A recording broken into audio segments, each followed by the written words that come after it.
Valentine's Day is just a couple of weeks away, but as you're planning that special date night, you want to make sure you keep an eye on your safety. Rania Mankarious with Crime Stoppers has a few pieces of advice to make sure you and your date don't fall victim to criminals. So this is a big day for gifts. Yeah.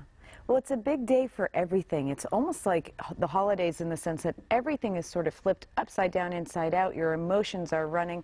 You want to show somebody that you love them, whether it's buying flowers quickly, sending e-cards, getting gifts, going out to dinner, planning a wonderful night.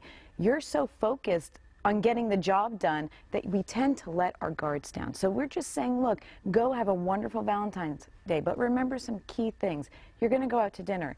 You know, last year Americans spent $7.1 million on eating out at restaurants. So people are going out. Right. Treat it as if you're going away. You know, don't tell everybody on social media where you're going before you go. Don't post lifetime pictures. Make sure you keep the lights on in your house. Make sure, you know, somebody in the neighborhood knows that, hey, 10 of us are going out. If you're staying in, kind of watch out, because wannabe criminals know that you're not around. So we're telling people, remind them. When you get to your restaurant, valet your car, you know, walk in, have a nice dinner. Don't necessarily take out the most extravagant gifts and hand them to each other at the table. Right, that's a smart one. Be mindful of what's going on, and know that you're possibly a target because you're so wrapped up. What do criminals look for? They look for any time when your guard is down, and Valentine's Day happens to be one of them. Now, there's also a little bit of drinking that goes on Valentine's Day, which impairs, you know, your judgment a little bit. Exactly. So talk to us about how important it is to make sure you're okay. Whether you're with your spouse,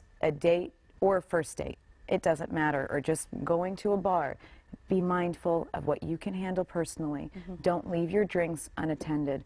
Always make sure that the person who's driving is not drinking, you know, at all or more than they should. Right. Be mindful of it. You know, again, in the bar scene, you don't ever leave your drinks unattended, even for a moment. You don't want to take that one sip of a drink that's been tampered with. And certainly, if you are drinking, make sure you make plans, accommodations to go home. Use a licensed taxi cab company or a mini cab. Whatever you can do, call a friend. Don't get in a car.